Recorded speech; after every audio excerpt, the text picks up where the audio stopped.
ప్రచారానికి వచ్చిన ఇతర ప్రాంతాల నాయకులు వెళ్లిపోయారు. వాడివేడిగా ఉన్న వాతావరణం ఒక్కసారిగా నివురుగప్పనే నిప్పులా మారింది. ఎన్నికలు జరుగుతున్న కడప జిల్లా పల్లెలు పోలీస్ బలగాల నిఘా నీడలోకి వెళ్లాయి. రేపు 2 జెడ్పీటీసీ స్థానాలకు పోలింగ్ జరగబోతోంది.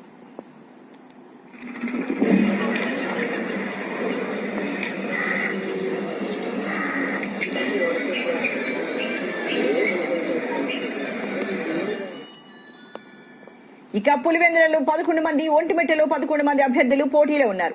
పులివెందులలో 15 పోలింగ్ కేంద్రాలు ఏర్పాటు చేయగా 10,601 మంది ఓటర్లు ఉన్నారు. పులివెందుల మున్సిపాలిటీలో కలిసిన గ్రామాలు మినహా మిగతా 5 ఎంపీటీసీ స్థానాల పరిధిలో ఈ ఉప ఎన్నిక జరగబోతోంది. ఒంటిమిట్టలో 30 పోలింగ్ కేంద్రాలు ఏర్పాటు చేయగా 24,606 మంది ఓటర్లు ఉన్నారు. బ్యాలెట్ పేపర్ ద్వారా ఈసీ ఎన్నికలు నిర్వహిస్తుండగా 14న ఫలితాలు వెల్లడి కానున్నాయి. 2 మండలాల్లో పటిష్ట బందోబస్తు ఏర్పాట్లు చేసినట్లు పోలీసులు వెల్లడించారు. స్వతంత్ర అభ్యర్థులకు గన్మెన్ల భద్రత కల్పిస్తున్నారు. డీఐజీ కోయి ప్రవీణ్ పులివెందులలోనే ఉండి బందోబస్తు పర్యవేక్షిస్తున్నారు.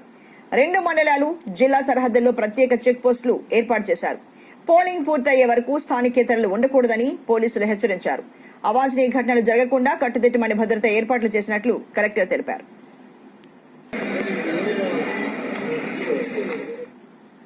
నుంచి